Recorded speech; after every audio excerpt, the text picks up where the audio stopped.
I heard Mason say, why own your 40th best idea? And I said, aha, that's some of the wisdom that I have been searching for.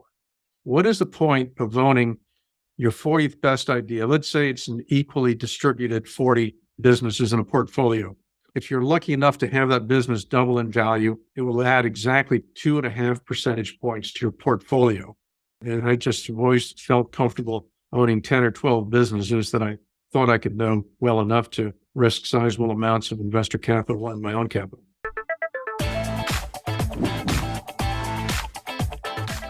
Hi, folks. It's really a great pleasure to welcome today's guest, Peter Keefe, who's a superb investor who's very quietly and really without any fanfare at all built this superb investment record over more than 3 decades.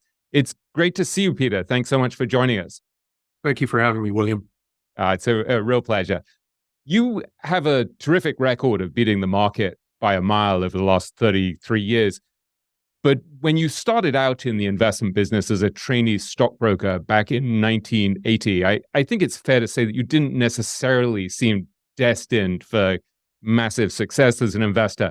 And I'm wondering if you could tell us how you stumbled into the profession. And my sense is that there was nothing in your background to suggest that it was a particularly great choice for you. No, I was stumbling around Washington, D.C. after having graduated from college at Washington and Lee University in 1978. I sort of had a dim view that I would work on Capitol Hill for a couple of years, and then maybe go to law school, and then maybe become a country lawyer. And then as I spent more time in Washington, I saw these 40-year-old lawyers who just looked absolutely miserable.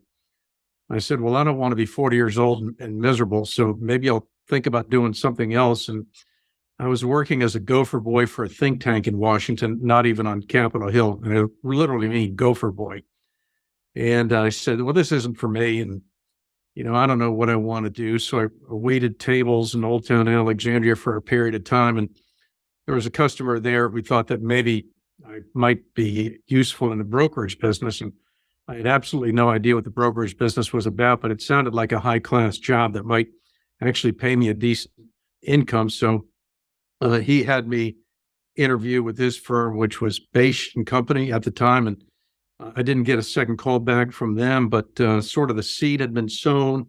And I saw an ad in the newspaper, and a firm in Virginia hired me, trained me. I was then recruited by Johnston Lemon and Company in 1980. And they, at the time, were a significant regional presence. They had taken Geico public, for example, Marriott, Washington Gas, Electric, Potomac Electric, and some others. And so they were well known in DC. And so they had a bunch of people from my alma mater working for them, including its president. And so they asked me to come interview. And you might be surprised at who interviewed me, but the branch manager of the Alexandria, Virginia office, a guy named Chuck Ockrey. So Chuck took a look at my resume, and he had done a couple of years at my alma mater. And so he recognized that, and he offered me a job with Johnston Lemon. I took it. Not long afterwards, he became the firm's director of research. But before then, we had connected at least philosophically on the idea of value creation. Now, let me back up just a little bit. I got into the business just as the market was entering a significant downturn. I think I made my last trade when the Dow last closed over 1,000. Your first trade, right? My very, very first trade when the Dow closed over 1,000. In 1980, I think it was, and it was on its way to 775 or something like that. So it was about a 25% decline. And I was what they used to call a bleeder. I mean, I couldn't understand why these businesses were declining in value. I had this wonderful research in my hands that said it was going up, not down, and gave all the reasons why. But inexorably, day after day, these businesses declined in value, and I didn't understand why. And one of them even went bankrupt. And so I had a full head of hair then, and I was tearing it out. So I got on a bus, went up to the local community college, bought a stack of accounting books, taught myself accounting, and that permitted me to understand financial statements. And so back in those days, you didn't get your SEC statements electronically. You got them by mail from the company, or you went down to the SEC and got them yourself. The SEC was right around the corner, so I could just go down there and get these documents. But in any event, I taught myself how to understand financial statements. My firm was kind enough to let me do my own work. By this time, Chuck and I had developed a rapport with regard to how the investment process works. I think we were both exploring how it worked and feeling our way into how the value creation process really unfolded. And he became the director of research at this firm. He left to form his own firm, the eponymous Ockery Capital Management. And in 1990 or thereabouts, I succeeded him as the director of research. I hadn't been a terribly great success as a stockbroker. I was okay, but I didn't think that these businesses should be sold to people. I thought that they should be bought. I thought that the conflict that a broker had of living on commission and transactions was something that I found abhorrent. It was a hindrance to my career. So I knew from fairly early on that I wanted to land on the buy side of the business. And not long after becoming Johnston Lemon's director of research, I ran into a gentleman named Charlie Makel. Charlie had started Avenir Corporation.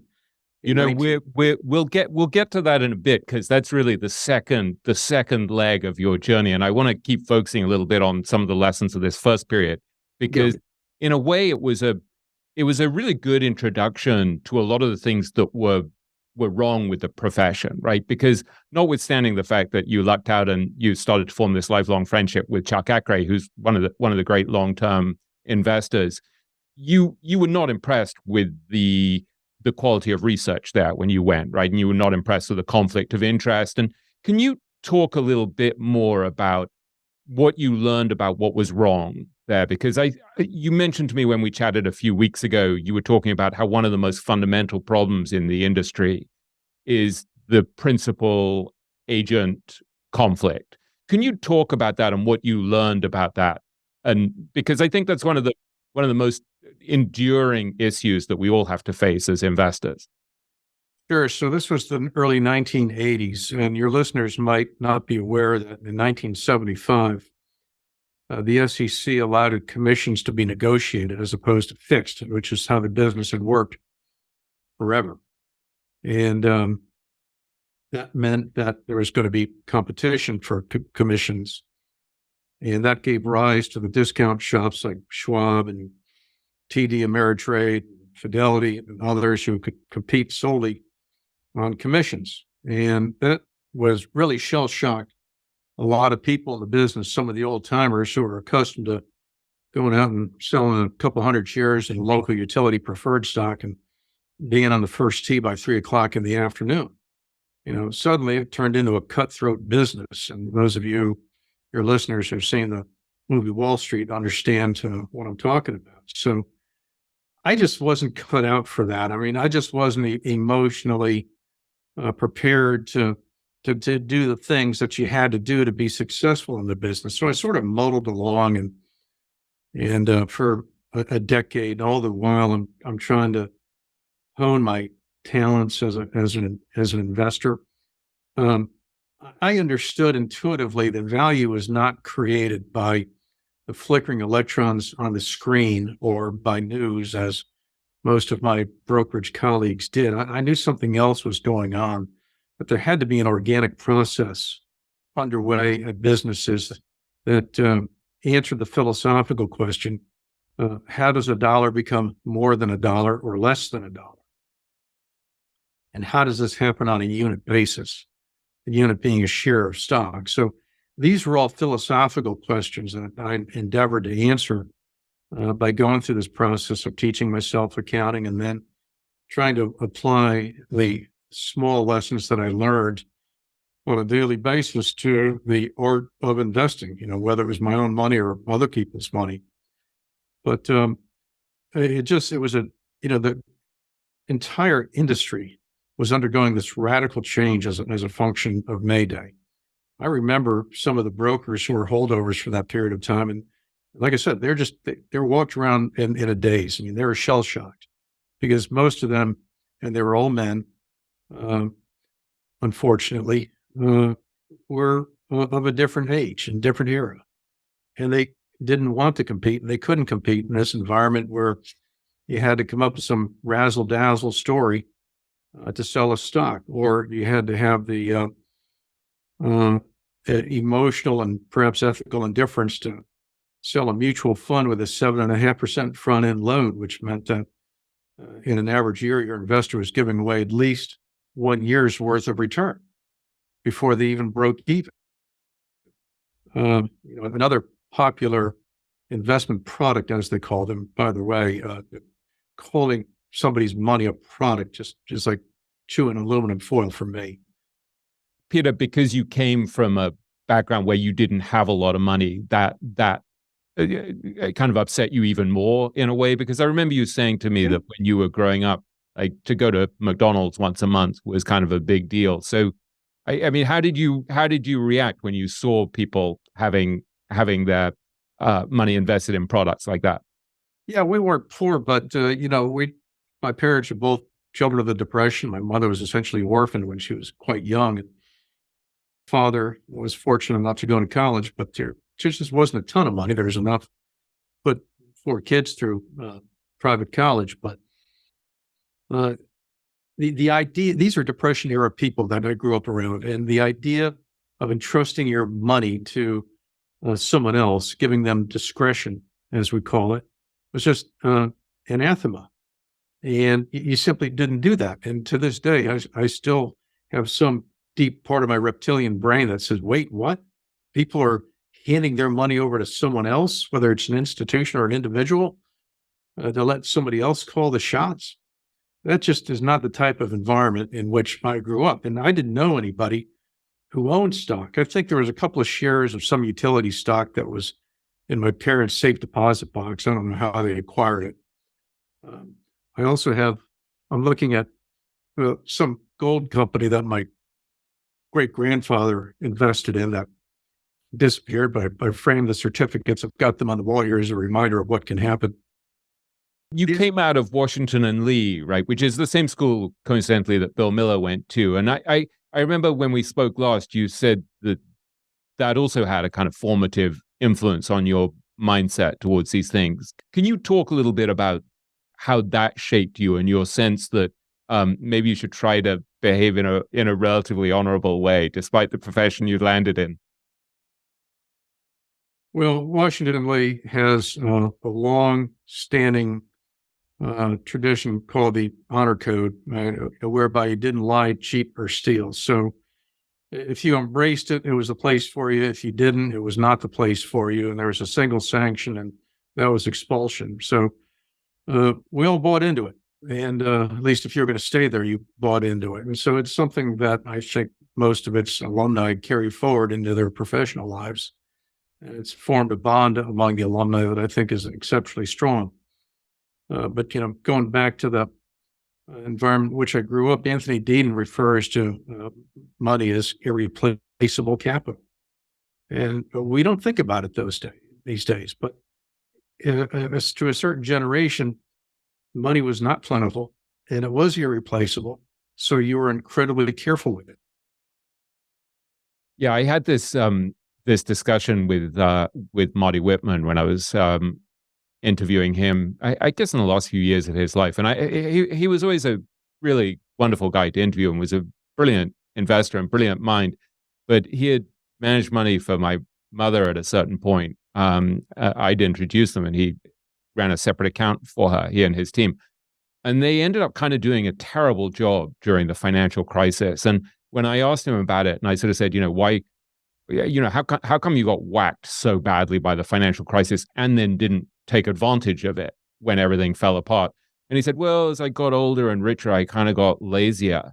And he's like, I knew in 2007 I should have sold some of those stocks, and I just never really got around to it. And he's like, but what's the difference? If I give charity like tens of millions of dollars less, and my kids tens of millions of dollars less. And I really didn't have the heart to say to him, dude, my mother is affected by this. Right. And it really sort of rankled with me. And I was thinking about it this morning, like wondering, like, should I have been a repressed Englishman and not mentioned it? Or should I have sort of said, look, you violated your fiduciary responsibility to my mother and she's paying the price for it. Right. Well, I won't tell you whether you should or shouldn't have, but I'm reminded of the old discount broker commercial where the couple comes in and sits in front of his desk and says, do you have any retirement plans? And the broker says, yeah, I'm going to buy a yacht. I'm going to travel around the world. And they go, no, wait a minute. Retirement plans for us. But point is, it's clearly Marty should have been thinking differently about your situation, particularly since it's your mother's money. As one of my filtering mechanisms is thinking about investments as though my mother's money is going into this. Buffett talks about writing his letters for his sister. I think about it. My mother, who's no longer with us, but didn't know anything about investing. But is this a business that my mother should be invested in? Is one of my thresholds. Also, one of the reasons why I ended up wanting to interview you was because our mutual friend, Saurabh Madan, who used to host the talks at Google on investing and now runs his own investment firm, Manveen, having previously worked as Tom Gaynor's deputy chief investment officer. He said to me, you really got to talk to Peter because he's not only a great investor, but he really regards investing as a calling. And one of the things that Saurabh quoted to me that had a big impact on him was he said, you always ask this question of, you would say, you're serving someone. The question is who? Can you talk about that? Because that seems to me such an important insight. Well, look, a lot of what you write about in your book and in your podcasts, people are, one of the things you're really good at, William, is getting people to open up about what really makes them tick. And I think if you opened up the minds of a lot of people in this business, you discover that their motivations may not be exactly what they think they are. I think money is an incredibly powerful motivator, and people may not be willing to admit just how powerful a motivator it is. I think it was Henry Kissinger who said money is the ultimate aphrodisiac. And it just can accomplish all kinds of things. And I think we all know that subconsciously. And so and of course, am I interested in the rewards, the financial rewards of this business? Absolutely. I don't know anybody in this business who isn't, and I'd worry about you a little bit if you said that you weren't. But having said that, this business is a calling. And I think that when I'm talking to people about why they want to be in this business, or when I'm mentoring younger investors, it's sort of an ominous statement. It says, we all think that we're in service to others, but sometimes you're serving yourself. So I sort of ask this question, it's gently. You're serving someone, but who are you serving? Make sure you understand who you're serving. So, we're all in service to others, but make sure you understand who you're serving. I wonder if it changes as we get older, because I often find when I interview great investors, it seems like early in their lives, there's a sort of, I have no factual basis for this, it's more impressionistic, but I have this sense that there's a real hunger often for money, a kind of ill-defined hunger for money, whether it's to get out of straitened circumstances, if you're someone like Bill Miller or Mario Gabelli, who grew up with nothing, or a desire to sort of impress people and get, be noticed, which I think, if you were someone like Bill Ackman, who came from a very successful family, you needed to make your mark. And then at a certain point, it shifts, maybe at least for a lot of people. I don't know. And then also there's the sense of just loving the game, right? I remember one thing that I heard you would ask the people you were interviewing for jobs was, you would say to them, would you do this on a teacher's salary for 5 years? And I think that's a really important issue as well. Like, actually having to enjoy the game enough, the actual craft. Sorry, I'm going on. Well, Yeah, do you have any thoughts? you've got to enjoy the game, but you've really got to appreciate the craft. And you do have to. The reason I asked that question, would you do this on a teacher's salary? It's serious, but it's also a trick question, because anybody who's good at this is not going to have to live on a teacher's salary for very long. But I don't want to be involved professionally with people who are doing this solely for the money. You are serving someone, and you should be serving those who need your skills. If you are good at this business, then you have an obligation to give those skills to those who need it. And they're desperately needed. They're desperately needed by hospitals, schools, retirees, poor people, wealthy people who simply don't care about investing. So the need is enormous. So I think it's important to approach this business from a standpoint of service. And if you're any good at it, the money's going to rain down upon you. More money than you ever imagined, and more money than you're ever going to need. So you need to take the money out of the equation. Because if you're any good, you're going to make a lot of it. If you're not, you still might make a lot of it. But I think the principal motivation has to be to serve. Now, when you're a young man, young woman, we've all been there. You just want to go out and slay the world. And I think that's just part of the natural deal of, being young and moving to a new city like I did and wanting to do something. I mean, I tell people I had no idea what I wanted to do, but I wanted to do something, and I wanted to make an impact on people's lives, a favorable impact on people's lives. I'm not sure I even cared about making a favorable impact. I think I wanted to be noticed, and I wanted my life to amount to something. And, there was just a sort of ill-defined desire, this yearning to make some kind of mark. It was very ego-filled, definitely. I think we're saying exactly the same thing. And I think that over time, my objectives evolved. Yeah. On day one, you've got to pay the rent. And on day two, you're thinking about building a family. Day three, you're thinking about a legacy. So your way you approach your life evolves over time. And but yeah, I mean, I just, like I said, I got here in DC and thought I was going to be a lawyer, then decided that was a really bad idea, and I just wanted to do something. I had a lot of energy, and I was curious about everything. Which can be a problem, because if you're curious about everything, it's hard to focus on one thing.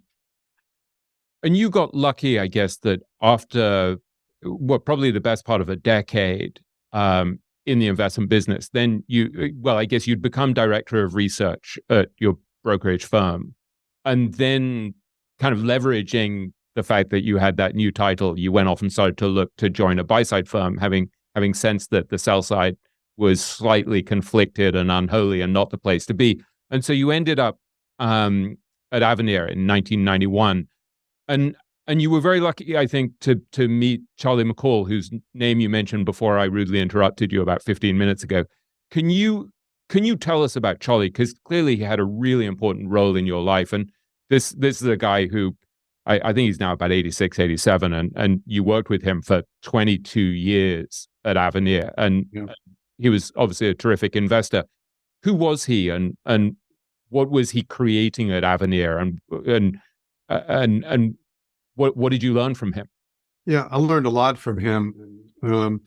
By the way, before I forget to mention it, you and I have something in common. When I was in college, I never set foot inside a business or an accounting classroom.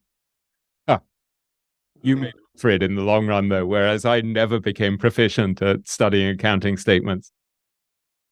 One of my great compliments in my career was when a guy who runs a forensic accounting firm that advises hedge funds on short sales offered me a job, despite the fact that I had zero formal training in accounting.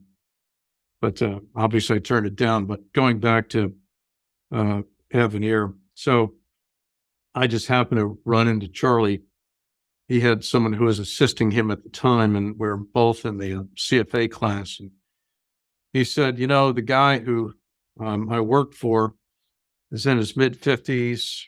He's got this little investment management firm. He's concerned about succession. And I said, well, that's interesting. I said, I was sort of down the road with a large firm in New York to go up there and run their research department, but that would have been an intermediate step for me. But so this fella introduced me to Charlie Makel. Charlie and I got along instantly. He had formed Avenir in 1980. By background, Charlie graduated from Princeton with a degree in chemistry, and he was a chemist for a couple of years afterwards. And then he went to the Darden School of Business at the University of Virginia, where he got his MBA, and he became a banker. And so he was a successful banker and ran the commercial lending unit of a local bank here in DC that's now been merged 3 or 4 times. But he had always had an interest in investing and invested his own money and some of his family's money over the years, and he'd been successful at it. And a banking client of his said, well, listen, my family has some substantial resources, and why don't you just leave the bank and come run our family's investments? Charlie said that sounded like a good idea, and so he formed Avenir to do that. So while the term wasn't in common usage at the time, Avenir was, for all intents and purposes, a family office, with $8 or $9 million under management when it opened up its doors, which back in 1980 was a lot of money. And by 1991, when that rolled around, the assets had swelled to $18 million.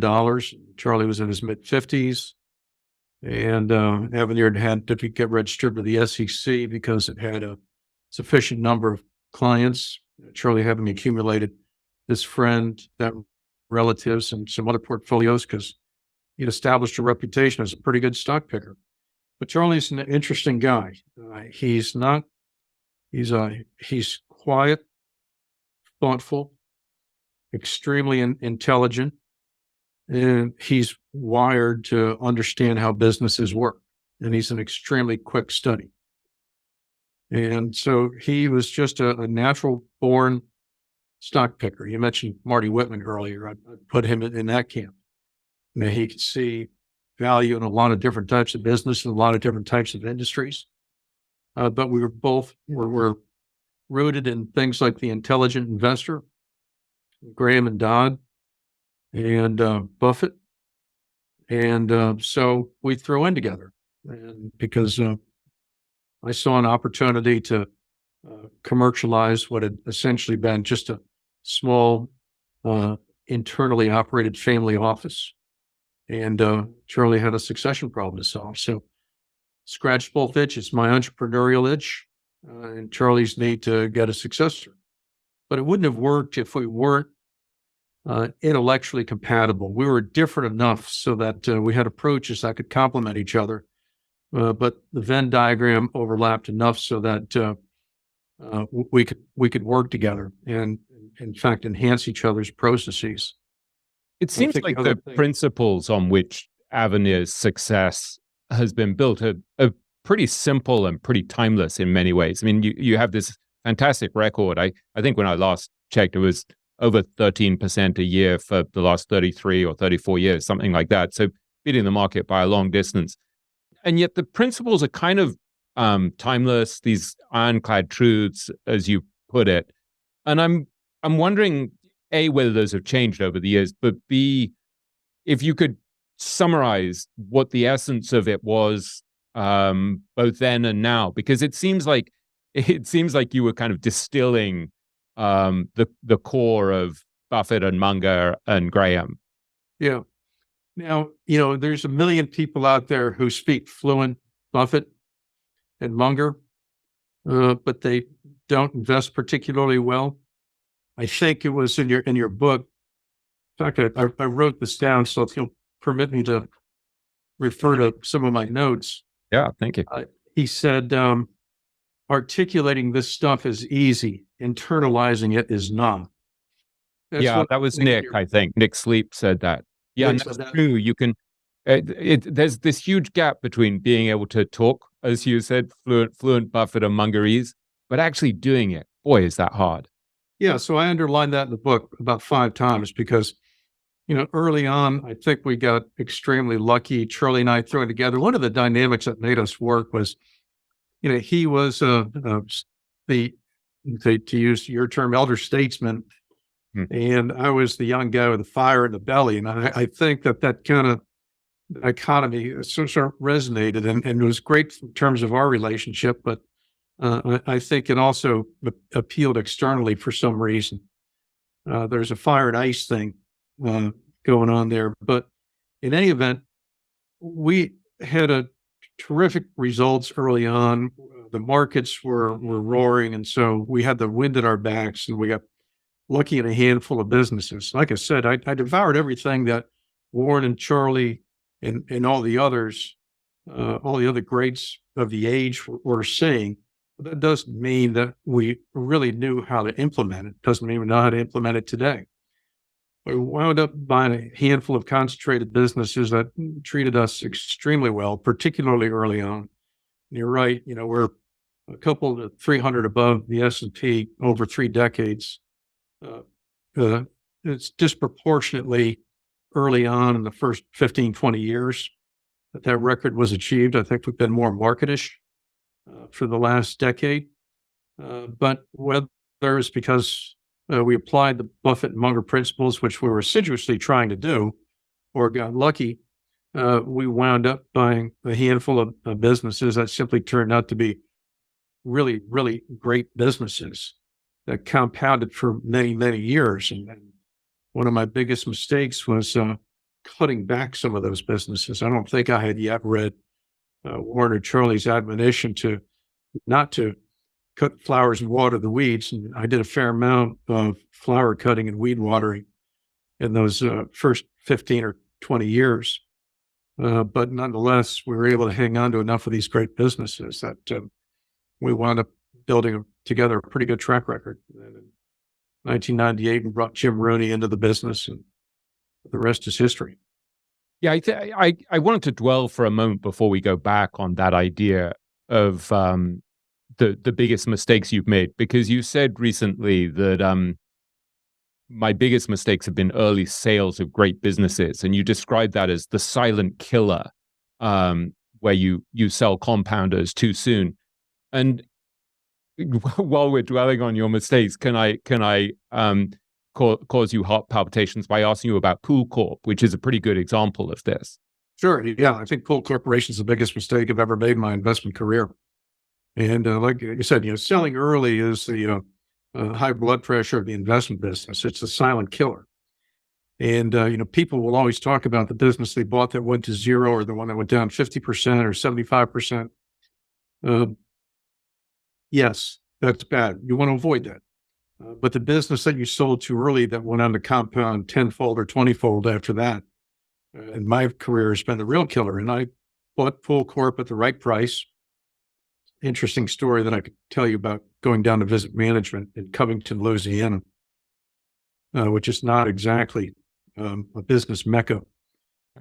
But in any event, it checked all our boxes. Manny Perez de la Mesa, who's still the chairman of the board, I think, was the CEO then. He'd been at GE. He had a great background. He understood capital allocation beautifully. And Pool Corp was a terrific business. And for those of your listeners who aren't familiar with it, I'll tell them in a breath.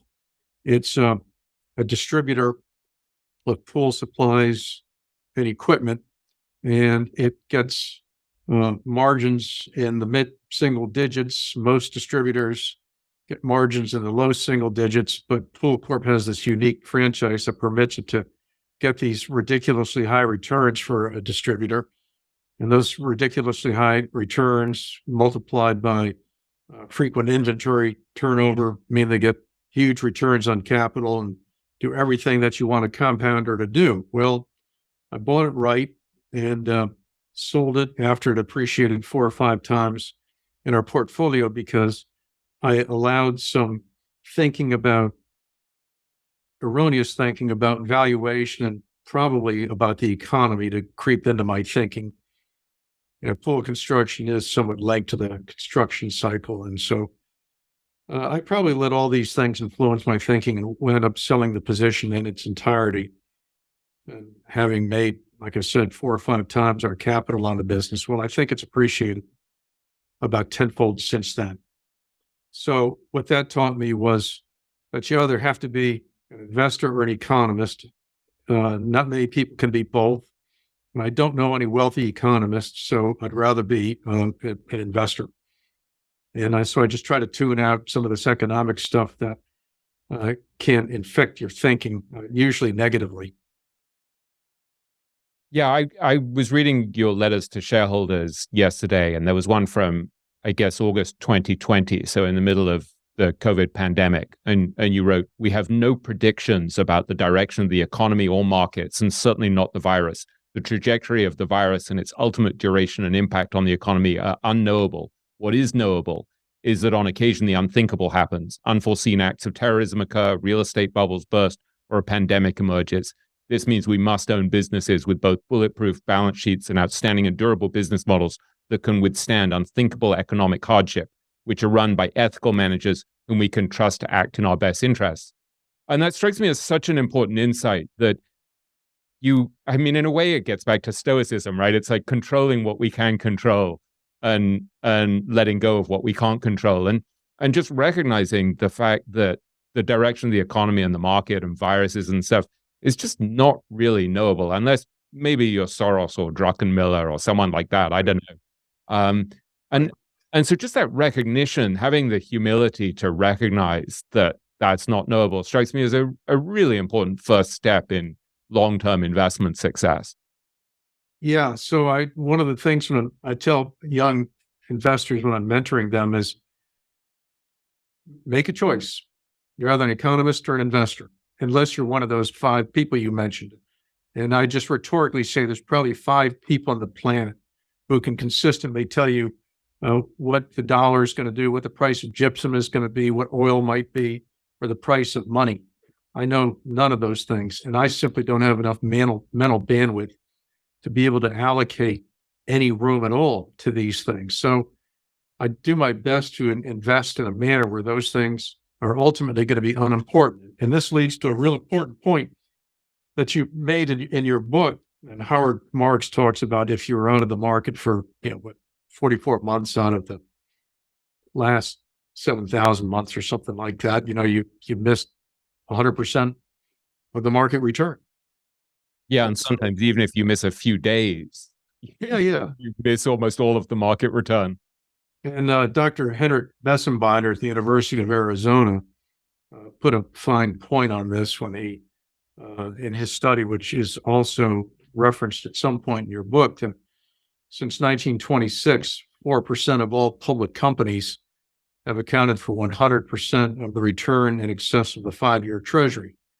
That means the other 96 cumulatively added up to return from the 5-year treasury. So that puts a real fine point on how difficult this business is. When 96% of the businesses at which you're going to look are not going to add value and help you justify your fees. You had a very interesting exchange with Bessenbinder that you shared with me that I think gets at a really central conundrum in the challenge of being a successful long-term investor. So for people who don't know, Henrik Bessenbinder is this Arizona State University professor. And as Peter said, he did this really important study where he goes back, I think, from 1926 to 2016. And he ends up saying, basically 4.3% of stocks created all of the net gains in the US market. And so my friend Jason Zweig wrote a characteristically smart and insightful article about this, saying, this shows that searching for the next super stocks is like hunting for a few needles in an immense field of haystacks. And so people like Bessenbinder would say, so this is why most active strategies fail, right? Because the fund managers aren't diversified enough, and so they miss out on owning those few stocks that actually accounted for all of the gains, like the Amazons and the Apples and the Home Depots and the like. But you came to another conclusion, which I think is also a really important way to read it. Can you explain your slightly subversive reading of Bessenbinder's study? Yeah, I love your characterizing of subversive because I think that's exactly what it is. But I said, hallelujah. This means someone who's got the ability to figure out what those 4% are is going to kill it. And, if you're going to be in this business, I think you have to have the internal belief that, yeah, I can find those great businesses. After all, what are we all doing every day? I mean, most people that I know and respect in this business are doing nothing but looking for those 4%ers. And yeah, I said, this is really, really good news. This means someone who's got a quality bent and a concentrated portfolio is going to win. I said, it's actually an argument that supports, in one sense, the Vogel argument, which Warren and Charlie endorse, that most people ought to be in index funds. But for those few active managers who are good enough to identify the great businesses and buy them in quantity, I thought Bessenbinder's study was really good news. Yeah, I've sort of interpreted it both ways personally. I mean, I guess intuitively I've done this a long time ago because I've always owned a couple of index funds, and I always put my wife's money and my kids' money in index funds because I thought they shouldn't pay for my delusions in thinking that I could beat the market. But then with my own money, typically, although I do have a couple of index funds, I've tended to own very concentrated funds run by people I trust because, one of them has maybe 10 stocks, another has most of its money in about 8 or 10 stocks, but probably owns about 20 stocks. And so I do think you can interpret the data in different ways, but there is a really strong argument for saying that you want to concentrate, but then that's kind of disastrous if you're not good. Yeah, I completely agree with your assessment. For the investing community, it means you ought to put your money in an index fund. But for the people who are on the other side, who are in the investment community itself, it means, well, if you're good, you can find those businesses that are going to compound and create above average value over a long period of time and buy them right. It's good news. So it's got two interpretations. And your view of concentration was also very much influenced by Mason Hawkins, who I interviewed many years ago, not that many years ago, but for the Great Minds Investing book that I wrote. Can you talk about your epiphany that came from listening to Mason talk about concentration? Yeah, sure. I was in some conference up in New York, and I can't even remember what it was, but I remember the moment like it was yesterday. Again, as this person, who's trying to form an investment philosophy and, reading Buffett and Munger and saying, yeah, that makes sense, but, how do you apply this? And I heard Mason say in his speech to an investment group, why own your 40th best idea? And I said, aha, yes, that's some of the wisdom that I have been searching for. What is the point of owning your 40th best idea? Let's say it's an equally distributed 40 businesses in a portfolio. If you're lucky enough to have that business double in value, it will add exactly 2.5 percentage points to your portfolio. Who is smart enough to find 40 businesses that are that good? Well, I'm certainly not one of them. So I figured, well, what's a manageable number? I said, well, 20 sounds like a lot. 15 sounds okay. 10 sounds even better because, I just can't keep the financial details of 15 businesses in my head with any with any depth. So, and I just always felt comfortable owning 10 or 12 businesses that I thought I could know well enough to risk sizable amounts of investor capital and my own capital. And it's worth noting that you also tend to hold them for a long time. So these are businesses that you know very well. But I also, my math is not great, but I was counting up your holdings on the back of an envelope the other day, and it looked to me like you have about 35% of your portfolio in your top 3 holdings and maybe 60 or so in your top 10. So it is a pretty concentrated portfolio with long-term an emphasis on long-term holdings that are businesses that you regard as really superior, that could Yeah, be some of that 4%. Yeah, there's a lot of clutter in our 13Fs if you look at it, but you're essentially right. I think that our top three businesses are at least 35 to 40% of our assets.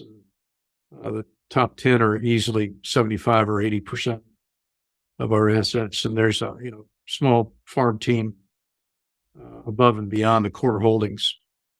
So the top three, I think, when I looked, were Microsoft, which I think you bought initially about 10 years ago, I think in 2013, and American Tower Corp, which you've owned for well over 20 years and has been a 100-bagger, I think, and Markel, which you've owned for a long time. And I wondered if you could talk about a couple of those as a kind of illustration of what it is you're looking for when you're looking for these great businesses, the 4% of great businesses that make all the difference. How does a company like Microsoft, for example, embody what it is you're looking for? Each of those three businesses illustrates a distinct path to getting to investing. So when we bought Microsoft, Ballmer was still in charge there, and nobody liked him. Nobody liked Microsoft. It was a technology dinosaur. They had announced that they were going to buy Nokia, which is a cell phone company back then that nobody cares about today, at least from the standpoint of cell phones. And I think Microsoft agreed to pay something on the order of $8, $9, or $10 billion for it. Well, the market valuation went down by that amount, by the purchase price, literally when they made the announcement. So the stock market wrote off the entire purchase price of Nokia in 30 seconds. We had been looking at some of the old technology businesses like Microsoft and eBay and some others.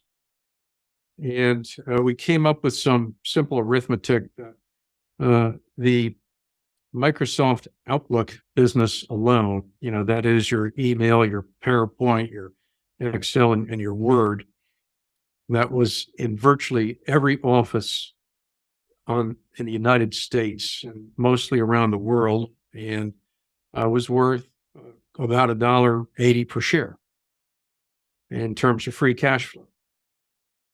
And so the stock price was under 30 at the time. And so we said, well, we're paying mid to high teens multiple for the Outlook business.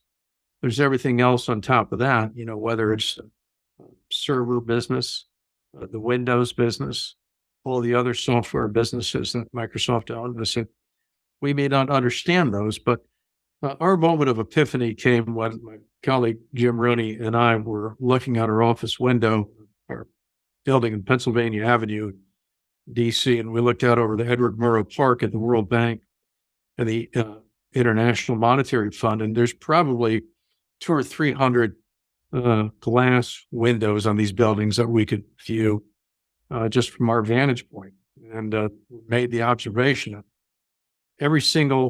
behind every single one of those windows is a computer, and that computer probably has Microsoft operating software on it.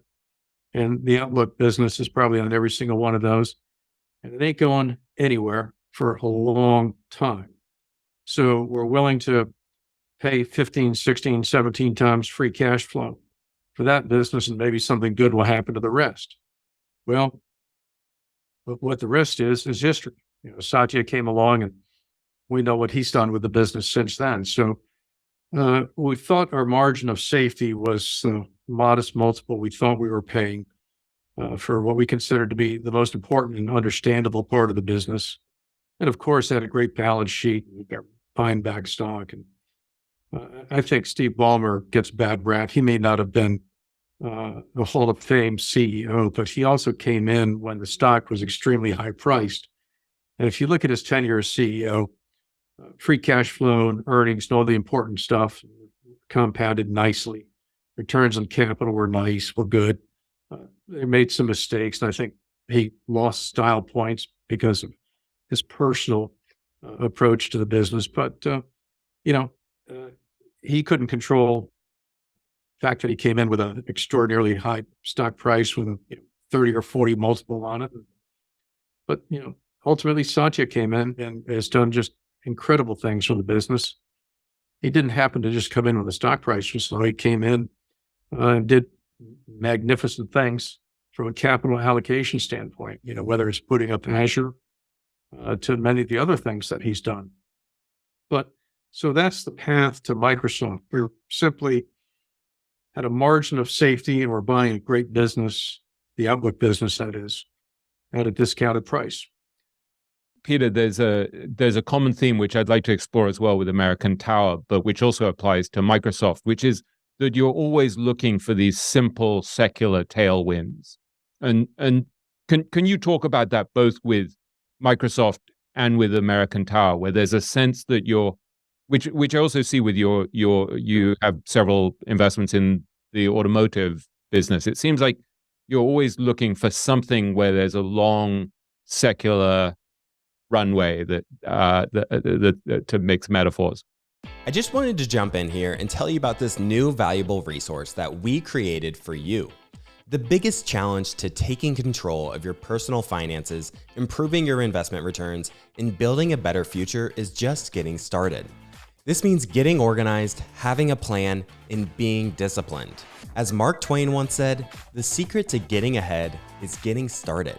If you're not satisfied with where you're at financially, whether that be not having enough savings at the end of each month, watching your cash being eroded away by inflation, or maybe you're not sure where to get started with investing, down in the description below, we put together a free guide for you called The 4 Simple Steps to Take Control of Your Personal Finances and Life. You can get this free guide by clicking the link in the description below. Yeah, every mega compounder we've owned had a long secular tailwind behind it.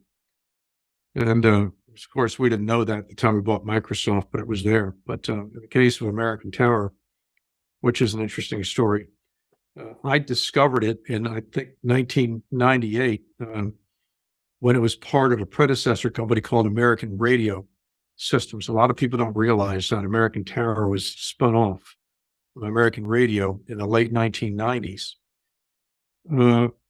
American Radio was run by the late Steve Dodge, who was a fabulous CEO, a great value creator. Another guy who didn't have, the analog path into this business. He was an English major at Yale. I think he might have gotten an MBA somewhere, but he didn't let that hurt him. And he's just a serial value creator and a great guy, about which I could tell you some wonderful stories. He died tragically 2 years ago in a bicycling accident down in Florida. But he was running American Radio Systems, which itself was a terrific business. It was terrestrial radios, which until the internet came along was a fabulous business because, if you own the dominant radio station in town, if you own WNEW in New York, you had no choice but to advertise with them. And it cost nothing except for a small amount of money for content to run a radio station. And, after the Telecom Act of 1996, I think it was, paved the way for digital communications, for the explosion of digital communications. Steve began to get some calls from people who wanted to hang digital cell phone antennas on his radio towers. Digital communications requires a much denser network of cell sites than the old analog, because the signal propagation characteristics, which means the distance that the signal will carry, are much lower. So you need a lot more cell sites. So people wanted to hang or put cell sites on Steve's towers. So he gets the idea, well, maybe we can start aggregating these towers into a business. There is a footnote in one of American Tower's SEC filings that made reference to a separate stock option program for the employees of something called American Tower Systems. That's all it was. It was a single sentence, but I read it. And I called up Steve, with whom I had a great relationship. We'd talk about the radio business and other businesses and other things for a long time. Well, you would have thought I called, the Defense Intelligence Agency in Fort Meade, Maryland, and asked an uncomfortable question. Steve basically hung up on me. So I knew that there was something here at which to look. That required further inquiry. Well, we figured out that it was a cell tower business, and we got some sense for, is it bigger than a bread box type economics. We understood that they were good. And so we started to buy, we already had a huge position in American radio. Well, we bought more American radio because we figured that this business was going to be externalized in one way, shape, or form. That's why they had a separate stock option program for it. So sure enough, they did. They wound up spinning it off. And it went to $44 a share. Remember, there was a one issued market even before it was spun off. People started to get really excited about it. It went to 18 or $20 in the one issued market, then went to $44 a share. After people figured out what a great business a cell tower business was, where your operating costs are $10,000 a year and your rents might be over $100,000 a year. Anybody can do the math. And the only assumption that you had to make was, were digital communications going to grow or not? And this is long before the iPhone. So we're really talking about voice. And so that was the pillar assumption that you had to make. Are digital communications going to expand or not? And we made the assumption that they were, so we bought a lot of it. And as you probably know, American Tower got caught up in the land grab when people figured out the cell tower business, and the carriers like AT&T and back then GTE and others were selling their their tower portfolios, because the carriers had to figure out whether they wanted to sell service or be in the real estate business. And of course, the network of towers and cell sites had to expand dramatically to accommodate the growth in wireless communications, combined with the lower propagation characteristics of the digital capable frequencies. So the point is, the number of cell sites and cell towers had to grow exponentially for a long period of time. People figured this out and they bid up these stocks to really unsustainable prices during the dot-com boom, which helped further fuel the rise in these stocks. Well, American Tower got over-levered, and like all of the people in the cell tower business did, and they almost had to, because there was a land rush. And, you don't get a second chance to buy a cell tower. Once it's bought, it's gone. And so that was a mistake. And so the stock went from $44 a share to under 80 cents a share in a fairly short period of time.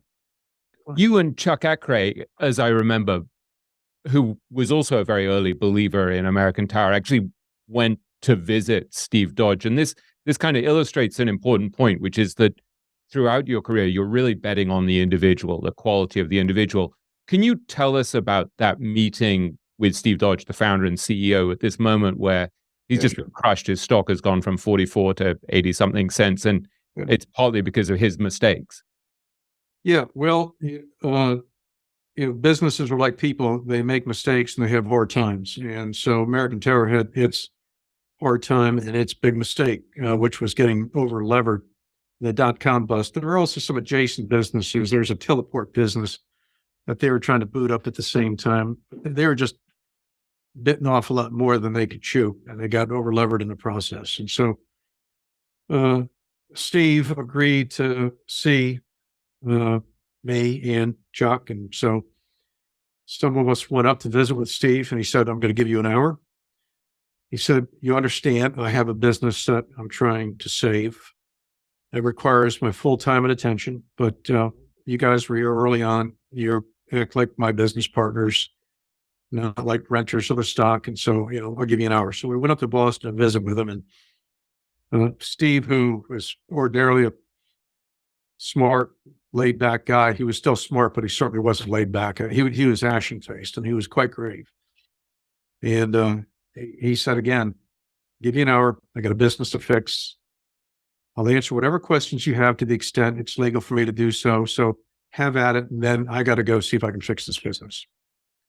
And he held his hand up, not literally, but rhetorically and figuratively, and said, this is my fault. I did it. Nobody else is responsible. It's the worst thing that's ever happened to me in my business career. I think I can fix it, but there is no certainty here.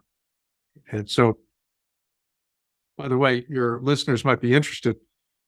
The problem was a $200 million bond maturity that was looming, that during the go-go years of the dot-com stuff, some investment banker had foisted upon them, and it was payable either in cash or in shares of stock at the company's election. But if the company could not come up with cash, they had to come up with stock. So in 2002, nobody who was in this business, and American Tower at that time was sort of considered a telecom stock because of who its tenants were, even though it was a real estate business, but it was banked on the telecom side. So the telecom bankers have been instructed to shrink their books. There's not $200 million available to take care of this bond. And so the arbitrageurs figured out, well, they're going to have to pay it off in stock. So the thing to do is short as much stock as you can, buy the bond and short the stock. Because if you drive down the price, they have to deliver theoretically an infinite number of shares to satisfy the $200 billion bond. So you could own the whole business if you own the bond. So they buy as much of the bond as they could and short stock against it. And but that strategy didn't work out. Steve was able to find $200 million by going to the private equity community, satisfied that obligation. And the stock since went from as high as $305 a share. Within the past 18 months, it's down a lot since then. But the point behind that story, William, is that Steve acted honorably. He accepted full responsibility for what he did. And Steve did not do this alone. He had some great people around him. Because Steve was an honorable, good guy, he had honorable, good people around him. Not the least of which was Brad Singer, his chief financial officer. And I'll segue into a brief story about Brad. I was going to some conference up in New York, and I saw him on the other side of the street dragging a suitcase. And so I crossed the street to join him. I said, "It's a hot day in New York. Why are you dragging your suitcase?" And he said, "Well, firm needs to save money." He didn't have anybody with him at the time, so he wasn't being watched. So he was saving money. He was doing the right thing when people weren't watching, which is, one definition of integrity, doing the right thing when people aren't looking. So I seem to remember he was the guy also who told you once when you asked him what was the single biggest destroyer of capital, and didn't he say boredom? That it was managers deciding they just couldn't sit on their hands. Management boredom. So I asked Brad, what's the biggest destroyer of value among public companies? I didn't even get the question up before he said management boredom, which means they go out and they get some money and they go spend it on something stupid. Boards of directors can't sit on their hands. I mean, they're getting paid fees for something, right? Which has also been a crucial lesson for you in terms of overcoming your addiction to trimming things like American Tower over the years, right? Because you came out of that meeting with Steve Dodge, I think, and tripled your position. And then it just kind of shot to the moon, right? I mean, it went up over 100-fold over the years. Right. And so trimming that was kind of always a mistake, right?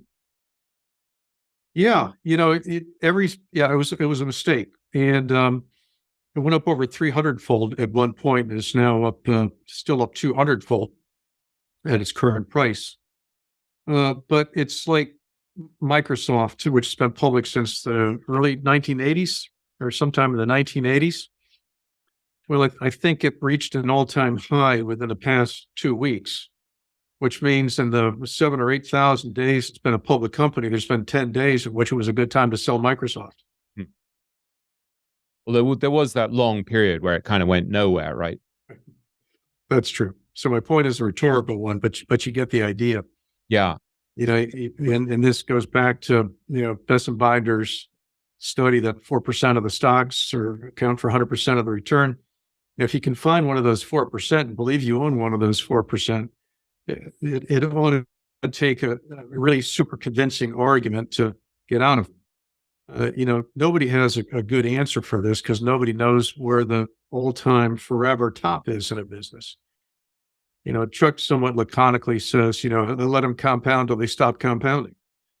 And I don't have a better answer than that, but I do know that these businesses are scarce, and once you own one, you want to hold on to it for forever. Is the best I can come up with. I mean, we also only raised know- another important point about this this whole issue of judging the integrity and the quality of the management, which I think is consistent with Satya Nadella at Microsoft, who came in much to your good fortune about a year after you bought the stock.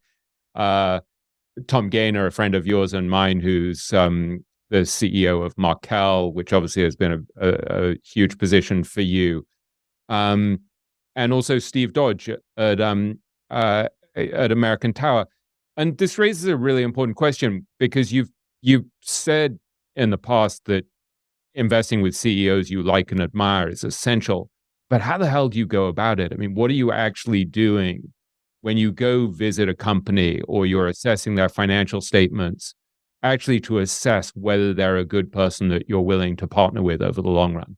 That's incredibly hard, and it's almost impossible to do. And ultimately, you have to go by your gut. Particularly these days when I think CEOs feel so constrained by Sarbanes-Oxley at Dodd-Frank. They're so scripted. There's a lawyer in the room every time that they're giving a conference call or talking to investors or an investor relations person taking notes. So knocking them off the script is really important. But it's a nice segue. You asked we talked about the three top positions. Microsoft, plain old-fashioned value. It's a great business at a distressed price for the wrong reasons. Path number one. Path number two, American Tower, simply a great business, great managers. We're able to buy it at the right price because, as one of your previous interviewees, Christopher Beck, pointed out, there were some clouds, not necessarily negative clouds at the original time of purchase, but people simply didn't understand the business. It was buried inside a larger business. So that's path number two, great business, great managers. Path three to Markel. Markel is not necessarily a great business, with all due respect to my many friends there, but insurance by its nature, property and casualty insurance by its nature is not a great business. It can be a very good business, but you can wipe out years of earnings in one day, one catastrophe. And so it doesn't fit the characteristic that we seek, which is inherently superior business.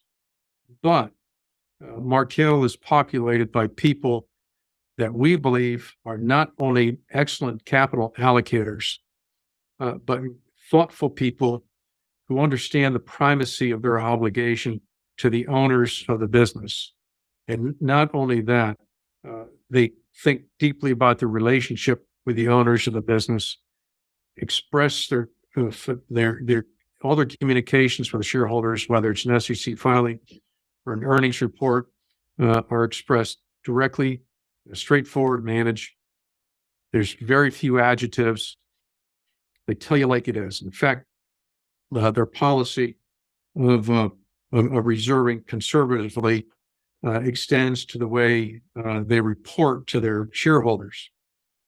They have this mantra of more likely redundant than deficient, which are insurance terms. So redundancy means you have excess reserves.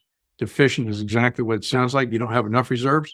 So the mantra is more likely redundant than deficient. So I think it's echoed in the way they report the results to their owners of their business. I remember a few years ago, their earnings came out. They looked like they didn't compare well to the previous year or the previous quarter or something like that. But if you looked in the 10Q, the reason was they had taken an accrual for additional earnout payments to a business that they had bought in Markel Ventures. That's good. You want the people in Markel Ventures to be earning, get their earnout for superior performance. But of course, you've got to expense that. So that's why the earnings didn't look as good There was none of this nonsense about, well, adjusted earnings would have been higher were it not for this accrual for an earnout. They just told you exactly like it was and gave their shareholders enough credit for being intelligent enough to figure out what the truth was on their own without being led by the nose, and certainly without being given all this nonsense about adjusted this, that, or the next. And in one of your podcasts, you said Charlie Munger calls it like it is, and it's a word that begins with B and ends in T. Yeah. And he's right. He's absolutely, totally right. And if there are any CEOs or investor relations people listening to this podcast, stop doing that now. Well, there were a couple of things that before we move on from this subject of evaluating the quality of management, which is clearly hugely important, a couple of things I wanted to mention that you've said in the past, because I think they're really worth our listeners bearing in mind. So the first is you once said, I have a quick test, which is, would I be happy to introduce this CEO to a group of my investors at a cocktail party? Yeah. Would he or she fit in? Would they sense that this person is a partner? Or would I worry about my investors getting a whiff of a 2 for me, 1 for you kind of person? Yeah. That seems to me a really valuable insight and a practical insight. Like, this is ultimately a social business. By that, I don't mean, have a drink with your friends kind of social business, but, we're evaluating people as social animals. And that's part of the reason why we sit down and talk with people and try to get a sense for what makes them tick and get them off the IR script, because we want to find out if they have a sense of how they're going to relate to their shareholders and potential shareholders. Do they view them as partners, or do they view them as a constituency? Do they view them as people who are simply going to vote on a compensation package?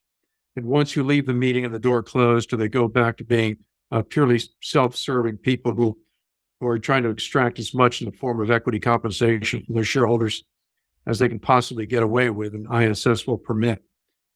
So, this goes back to the Markel story, which I should tell you in a breath. I originally met with the company shortly after it went public in the mid-1980s. And I think I was with the Johnston Lemon research team at the time, and I met with Steve Markel, and at that time they had this huge book of equine mortality. I didn't know anything about horses except I was scared to death of them. And I'm thinking, equine mortality, does that mean barn fire? Does that mean equine encephalitis? I mean, this sounds like something I can't understand. But turns out that equine mortality is actually a pretty good line of business to write. But it can bite you, and I hate to, no pun intended or mixed metaphor intended, but I stepped away from it because as a sell side analyst, I had this nightmare about the headline saying, equine encephalitis sweeps through Kentucky. Markel broke. And of course, that wasn't true. That wasn't going to happen. I mean, they had reinsured a bunch of it, and it's just happens to be a pretty good line of business. But that's why I didn't get involved on the first visit.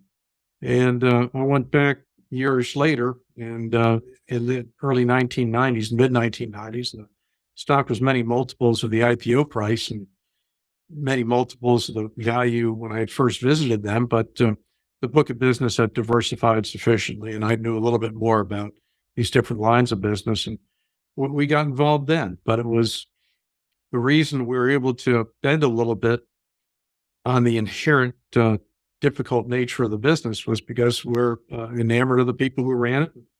We thought that they could run it the way Buffett had run National Indemnity and the other insurance businesses and generate an underwriting profit and build something up. And by this time, Tom was with the business, and he had a good story to tell and a good record. So we got involved with Markel purely because of the people, not because that's been how many years now, Peter? Since the mid-1990s. So this willingness to partner with high quality people, an ability to stay put and sit on your hands for a long time, these are clearly important. And then just on this question of values and character assessment, I just wanted to quote the other line that I really like that I picked up from some of your writings somewhere, where you said, businesses will attract magnetically people who share similar values. We see this all the time. Talented people with good values find each other. whether it's a church, whether it's on the baseball team, whether it's in the corporation, they find each other. And the people who have less attractive values find themselves and they organize themselves in the businesses sometime. It's a very interesting insight to me, this idea that there's something that it sort of reminds me of David Hawkins talking about these attractor fields, where a particular level of consciousness, people are trying to be truthful. They attract other people who are trying to be truthful. And I have no idea if what you said is actually empirically provable, but it seems like there are these cults that form around Markel or that form around Berkshire, where people who really value good behavior, integrity, truthfulness, and an alignment of interests and service and the like. It's really striking how there are these ecosystems that form around certain values. Well, isn't it true in your life that you associate with people of similar values and spiritual beliefs and thoughtfulness? And so I just, businesses are just collections of people who are organized around an idea.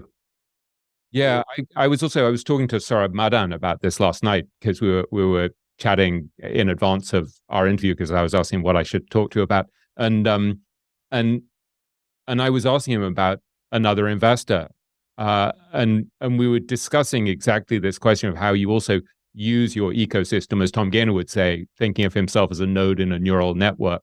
That when you have this kind of web of mutual trust, you can ask the people in your networks, is this person honorable? Are they decent? Are they going to screw me? Or are they? And so that's really valuable as well. Yeah, there's some people, and you've interviewed some people who don't think that it's valuable to visit management or to meet management, or they've had to change their mind about that. And I understand that because very few managements are going to lead with the bad news. So some of them think it's their job to charm shareholders. And we're fallible human beings. So, not prone to being charmed by the charismatic CEO. It's happened to me before.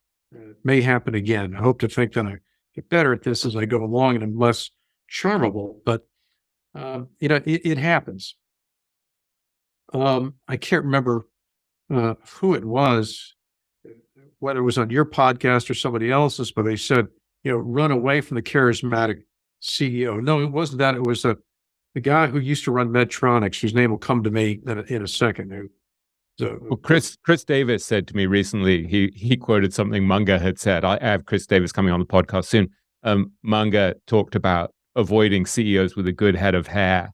I love that there, and you and I talked the other, not long ago about like the danger of very, very slick, charming investment bankers who are really good glad handers, but that doesn't really make for good investors. I mean, there is a role for people with a good head of hair, but it's kind of dangerous in the investment business. Well, I'm the least qualified person to judge someone based on their head of hair, but yeah. The point is, you've got to be able to look, if you're going to be in this business for a long time, if you're either going to make investments or you're going to manage your own business, you better be a decent judge of people and human beings. And you've got to be willing to be skeptical. And because a CEO, first of all, can't tell you everything that he knows. And they can't give you a wink and a nod, but they've got to do what Dodge told us in this meeting 20 plus years ago. They've got to tell you what they can and just give it to you straight on. And you've got to make an assessment whether that person is telling you the truth or not, whether he's telling you all the truth or whether he's shading something or nuancing something or withholding something. It's hard to do. It's very hard to do. But there are some people for which you can get an intuitive sense. Yeah, I like this guy, and I really think that I wouldn't mind the people who entrust capital to me to meet this person, because they would come away with a sincere belief that this person is sharing the risk, that there's a seamlessness of risk between the owner of the capital, me, Peter Keefe, near the intermediary, and the person to whom I'm outsourcing their capital. Who's Tom Gaynor or Steve Dodge or Satya Nadella. We'll organize ourselves according to our values. I mean, your values wind up showing up in the long run. I have another saying is that there are no secrets. By that, I mean, you might be able to conceal something from someone today, but it's going to come out eventually, who you are and what your values are. Yeah, and also I do think I think I talked with Tom Gaynor about this on the podcast, that he obviously is very good at assessing people's personalities, and he's like, look, one of the, you can see their behavior in the past, and there's usually a tell from their behavior in the past. People don't change their modus operandi a lot, but then also there's obviously the financial incentives, the way they've structured their financial incentives, and so that's pretty key, right? Just seeing the fact that Tom Gaynor's compensation is long-term, it's based on long-term performance, or seeing, how you charge for your separate accounts. It's different than the way you charged back at Johnson Lemon when it was transaction-based and there was an incentive to have more transactions. So I do think so some of it is intuitive, but some of it is actually understanding the way incentives are structured. Yeah, and you have to understand business realities as well. When Markel was a small insurer, I mean, they had no equity compensation at all. But as now a business with tens of thousands of employees, they've had to migrate towards a compensation plan that includes equity. And so that's not because there's been a philosophical shift, but it's just a business reality. But if you ask them about it, they'll explain it to you. Tom and Steve, or Tony, and the late Alan Kirshner explain it to you. This is simply a business reality. It doesn't necessarily.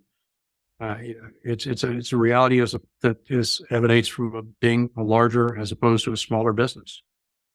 I asked Tom yesterday what I should ask you about, and Tom wrote slightly cryptically to me that I should ask you about your farm outside Lexington, Virginia, and what you've learned from that experience. And likewise, Sorab said to me, I should ask you about your cabin in the woods and your farm outside Lexington, Virginia, because there is something, Rich, that you and I have discussed before about this, what you can learn as an investor from farming, what you can learn from being out in the wild, from hiking, hunting, observing nature. And I wonder if you could unpack this a little for us, because it's clearly an important part of your life that I think you've drawn lessons from farming and the world of nature that really apply quite deeply to investing success. Yeah, to be clear, it's not a farm, and I'm not a farmer. It's a lot of raw land, mountainous land. It's quite remote. I don't own a tractor, but I have always felt comfortable in the outdoors. It's a great place to cleanse your thinking. It's not just a matter of getting away from the ringing phones. I think it's a way of being alone with your thoughts. I think it was, again, I can't remember which one of your podcasts it was, or it's mentioned that Todd Combs could do quite well. I think it was somewhere between 0 and 3 people helping him run this gigantic portfolio, plus a bunch of operating businesses, including Geico. I think when you're alone in the woods with a view of the mountains, it can inspire in you an understanding that there are timeless things. The mountains don't change, not at least in ways that we are observable over short periods of time. You can see marketplaces taking place on the floor of the forest. There's competition for resources. There's winners and there's losers. So we see echoes of what we're doing in our business life every day. I mean, in the forest, there's good business models and there's bad business models. And there's also in one of your podcasts, a very recent one, there was some discussion, someone mentioned Munger's admonition to be a spearfisherman and to, wait until that big fat salmon comes along. My analogy that I learned from a lifetime in the woods is apex predators hunt rarely, but when they do, they take down big game. I mean, lions sleep or lie around 22 or 23 hours a day, and they don't feed often. But when they do, they feed big. And so I try to apply that analogy to the investment process. We don't feed often, but we try to feed big when we do. That's a really important insight, and I wanted to sort of dwell on that because you've said to me before that you have to have a bit of a predatory instinct and to be wired emotionally so that in these moments when most people are paralyzed and think the world's ending, you're ready to pounce because the hunting is easier. And it seems like over the last 33 years or so, most of your really hugely successful investments have been made, or at least many of them, during very difficult times. So can you elaborate on that? Because this image of the predatory hunter who's very calm, waiting until the prey is right there in front of you and other people are fearful. Yeah. It seems like such an important image and idea to me. Yeah, it is important. And I would just finish out the analogy that I was starting with is I have a bunch of coyotes on my place. They don't hunt unless they have an enormous, overwhelming advantage. So they're an example of a good business model. That's how you ought to invest. It was when you have an enormous, overwhelming advantage, and those opportunities come along infrequently. So I think that clearly our best investments have been made in periods of great extreme market distress. Our very first company we haven't talked about occurred in 1991 during the initial Iran conflict. We wound up accumulating 6% of a company called Microsystems, which you and your listeners use every day. They're the little cash register you see at Starbucks and other places. It's a called point of sale, but the real value, that's the tip of the iceberg. The real value of the business is the hospitality IT and software that runs hotels, restaurants, casinos, cruise ships. Got sold to Oracle in 2016, I believe it was, for over $5 billion. But we were able to buy it as a net in 1991 because their EMI office, which happened to be in Kuwait, was shut down by the initial Iraq invasion, and which caused a temporary interruption in their earnings. And the stock literally declined from a literally debt-free, profitable business to a net. Those things no longer exist. But during that period of time and subsequently, we accumulated a 6% position in the business. And they turned out to be, the necessary piece of software for the hospitality industry. So that's example one. Example two was American Tower during the dot-com bust. Microsoft wasn't bought during a period of market turmoil, but it was when everybody simply hated the stock. So to go back to Microsystems as well, that's a really, we were talking about farming and the like, and I remember that Lou Brown, the founder of that company, who I think you've remained friends with, he again was someone who grew up on a farm, right? And there's something relevant here that I wonder if you could unpack for us, because you've said to me before that that kind of farm boy ethic is also a really helpful thing to bring into the investment and business world. Yeah, nobody's heard of Lou Brown, but that's because he's never needed anybody else's capital, because he's been a private investor most of his life, only run a couple of public companies, but he's got an extraordinary 5 or 6 decade career compounding capital at extremely high rates. And he's extremely smart, incredibly hardworking, very funny. He's got all the tools, and he's also a decent human being. He's not in it for the money. I have a better car and a fancier house, despite the fact that I am just an ant in his world of value creation. He makes it and he gives it away. Makes it, gives it away. He's a deeply spiritual person. And I think it's easy to give it away also if you know you can make it. But he can't. He just has the gift of capital allocation. When he was running Micros, and I'll get back to his origin story in a minute, they made one significant acquisition during the entire life of the company. It was a small German software company called Fidelio. but he pounced. It wasn't done on a predatory basis. It was done on a favorable basis. They were willing sellers. They didn't have to sell, but they did. And Lou saw their future in terms of hotel management software, and that helped fuel decades worth of growth at Microsystems. And to this day, I'm sure is an important part of the company's success, although it's inside Oracle. It's a mouse inside the Oracle elephant. We don't know exactly how well it's doing, but I presume it's still doing well.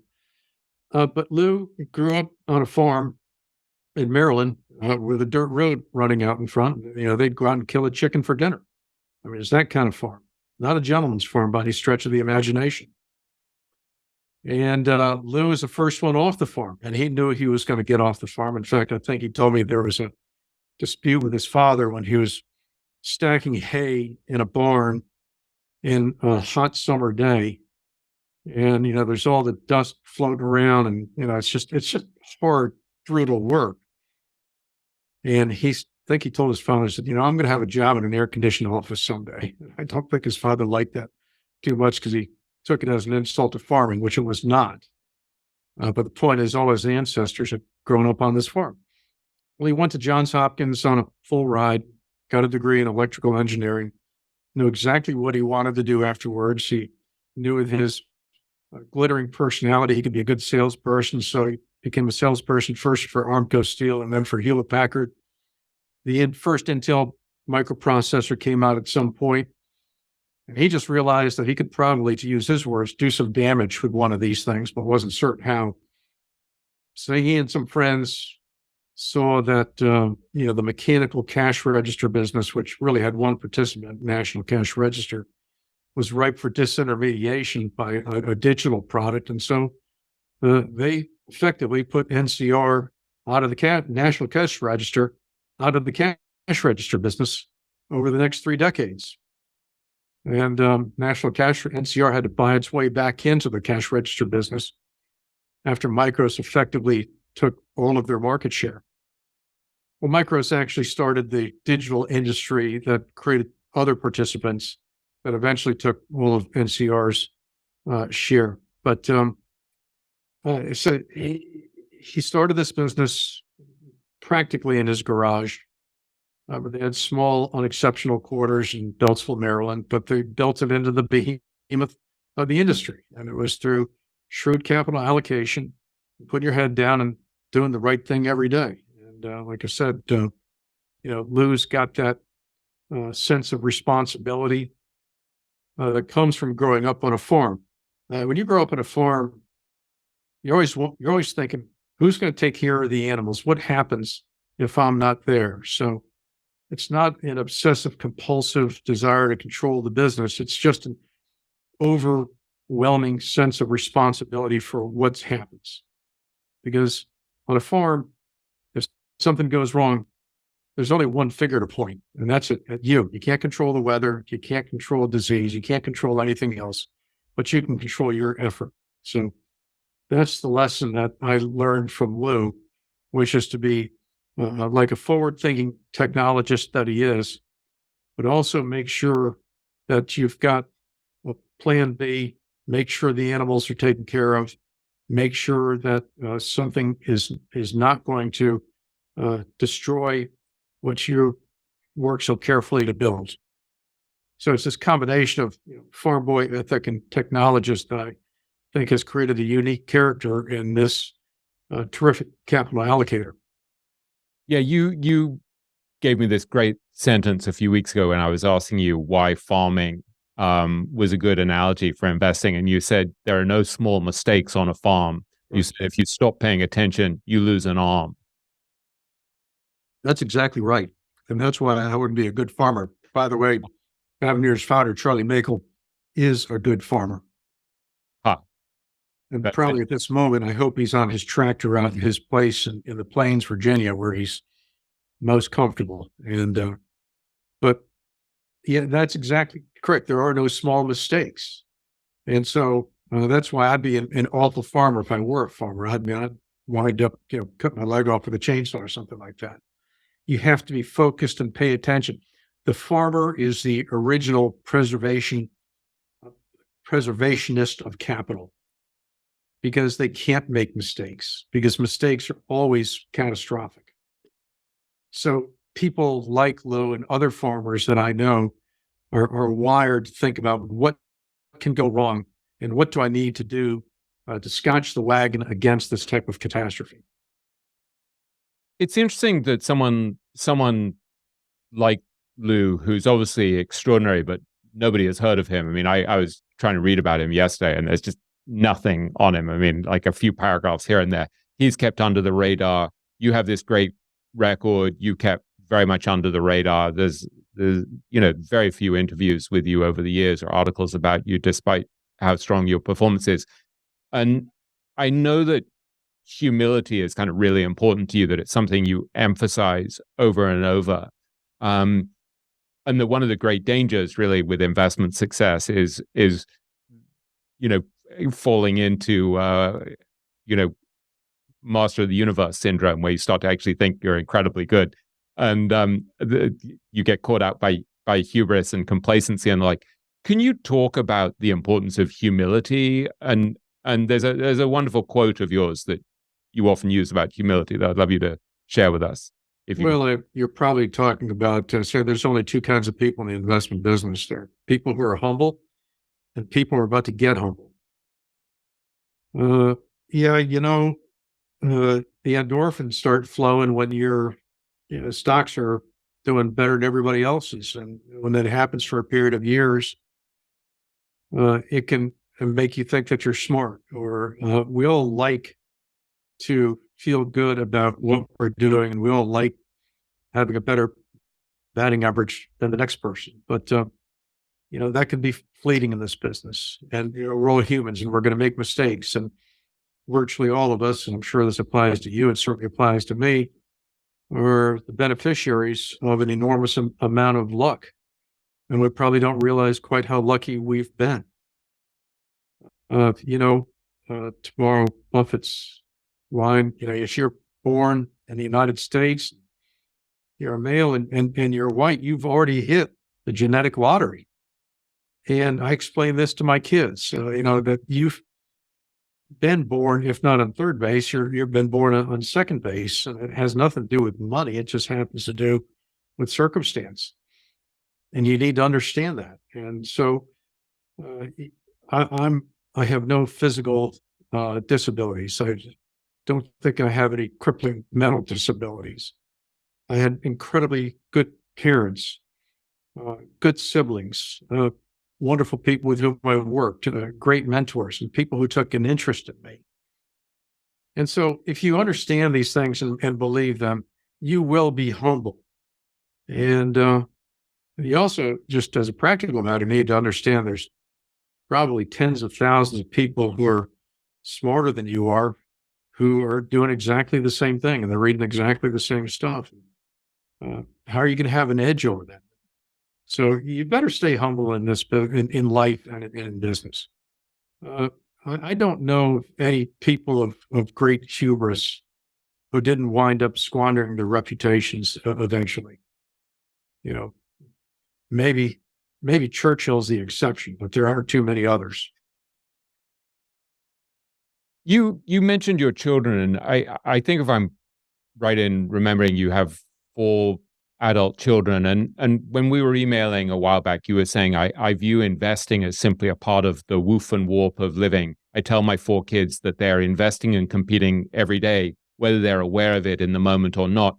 And I wondered if you could talk a little bit more about the kind of advice that you're drawing from your career in investing and business and sharing with your own kids, because there is this beautiful intersection of investing and worldly wisdom that I think people like Charlie obviously have tapped into very deeply.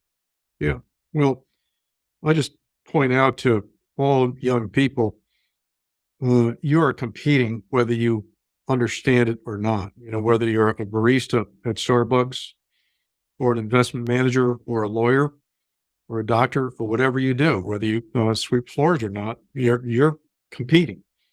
And so you might as well be aware of that and do your absolute best, regardless of what your task is, however menial it is. And let me just segue here for a moment.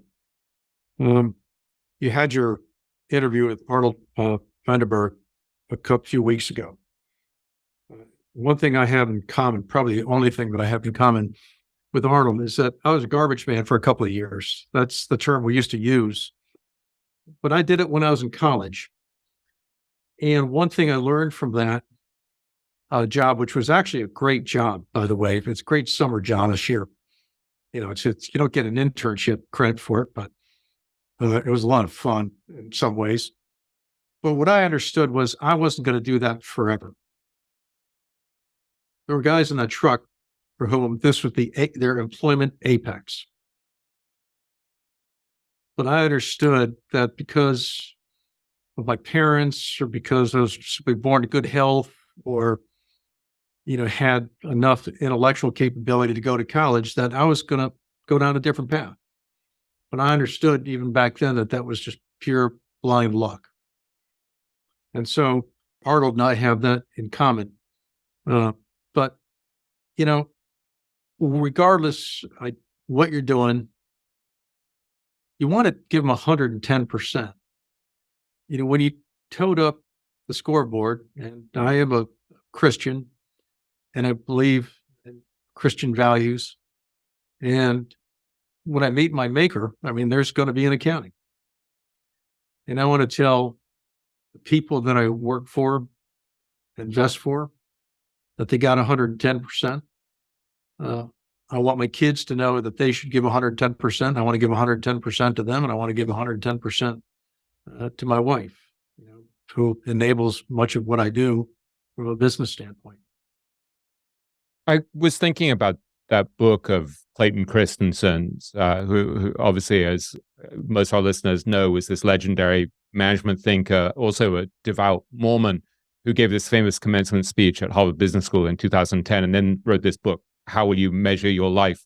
And I was wondering on this question of what for you really does constitute a successful and well-lived life when you think about looking back. You're only 66 at the moment. When you think of looking back in 20, 30, 40 years, hopefully, how do you answer that question of how you measure a successful life? What you think will actually have given you most satisfaction if you do this right? The most satisfaction, if I do this right, would be found in the values that my children hold. And if they have values that direct them to serve others before themselves, and try to understand their obligations to the rest of the human race, I think that I will be able to consider myself a successful father. And that's certainly the most important job that I've got on this planet. I try to communicate investment values to them because I think there's a seamlessness of your personal values and your business values. And I try to communicate this to my children. I says, you don't ever have to do anything that's unethical. Now, they live in the Washington, D.C. area. They go to school with people who are lobbyists and politicians, and so they were talking to people and hanging out with people all the time who aren't telling the truth, and they know they're not telling the truth. I tell them, you never have to do that. There's some of them are paid not to tell the truth. And I say, you don't ever have to do that. And in my business, one of the wonderful things about this business, and one of the unappreciated things about this business, but one of the things you learn having come up through the brokerage side of the business, you never have to do anything that's wrong. No one's forcing you in this business to do something wrong. No one's forcing you to buy a crummy business. No one's forcing you to buy a business with unethical managers. So these are the things that I try to communicate to my kids. Look, it does emanate from my Christian faith. It's love the Lord thy God with all their heart, with all their soul, and love thy neighbors as thyself. And I think that in your book, there's a wonderful quote from, I can't remember if it was a Jewish theologian, but I'm going to ask you to help me with this, William. he was asked to repeat the Old Testament while standing on one foot. Yeah, this is Can you Hillel. give? Yeah, it's Hillel, who was a great sage who, around the time of Jesus, about 2,000 years ago, was asked to sum up the meaning of the Old Testament, the message of the Old Testament, while standing on one leg. And he said, basically, do not do to others what you wouldn't have them do to you. So the golden rule. Yeah, I mean, what better message could you give to your children? And it's funny that that message, the line that you were quoting about, with all your heart, with all your might, and with all your soul. I mean, that's Jewish as well, right? I mean, we have that in the Shema prayer that Jews like me often recite every day, and also, actually, it's supposed to be I think in the moment of death, it's supposed to be the last thing you recite. So I think it begins, "Hear Israel, the Lord our God, the Lord is one, and you shall love Him with all your heart and all your soul and all your might," or something like that. And so there, it's funny the way these values kind of run through so many different faiths and paths. Right. And why shouldn't, in the way you invest, love your neighbor as yourself? I mean, there's so many ways you could think about that. It means giving them the portfolio that you would have. You'd be surprised, you may know this, but you'd be surprised at how many people in this business have personal portfolios that don't resemble their actual portfolio that they market to their clients. So are they loving others as they love themselves in the way they build their portfolios? No, I don't think that they are. But, then it comes back to this notion of service and who you're serving, and understanding and being aware of who you're serving, and being coldly clinical when you ask yourself that question. If you're not in this business to serve others, what are you going to look back at when you hang up your spikes? How are you going to evaluate yourself? A great thing about this business is there is a scorecard. It's unlike being a lawyer or an accountant or a million other businesses. You've got a scorecard. So, you'll know on the last day exactly how well you did over a long period of time. It was really striking to me where you shared with me a talk that you'd given to a group, I think called Margin of Safety, that Sarah Madan, who I mentioned before, hosts, I think once a year, and you talked over dinner to that group, and there was one quote that I wanted to read back that's very much related to this question of service, where you said, "If you're an above average investor, be thankful for this gift and understand that it is a blessing, not a source of pride, and give of your gift. Mentor struggling investors, young or not so young. Counsel those who may not have access to competent investment advisors. You would be amazed at how many people don't understand a mortgage. Your kids' schools, your church, your civic organization, the scouts, they all need your help. It's a different feeling to help someone get a good night's sleep as opposed to helping them get the next 10 million. Don't worry about compensation. More money than you deserve will rain upon you. That is not to say your contribution is unimportant. It is vitally important, which is why it needs to be shared widely." I thought that was such an interesting quote that I think often we, even Munger calls investing, it's a vocation, but a low vocation. But actually, as Tom Gaynor would say, it's a pretty sacred trust, right? To be able to help people with their retirement savings and their kids' college expenses and all of these things. And it's kind of amazing how much this aspect of the business kind of gets forgotten. Yeah, I mean, it goes back to Anthony Deedness, irreplaceable capital. It's an enormous responsibility. And that statement that I make, I think, speaks for itself. Munger's probably right. There's probably 100,000 too many of us in this business. And who knows, I won't be surprised if that changes over the next 10 years. But, that the number actually shrinks, or the size of the fee pool shrinks.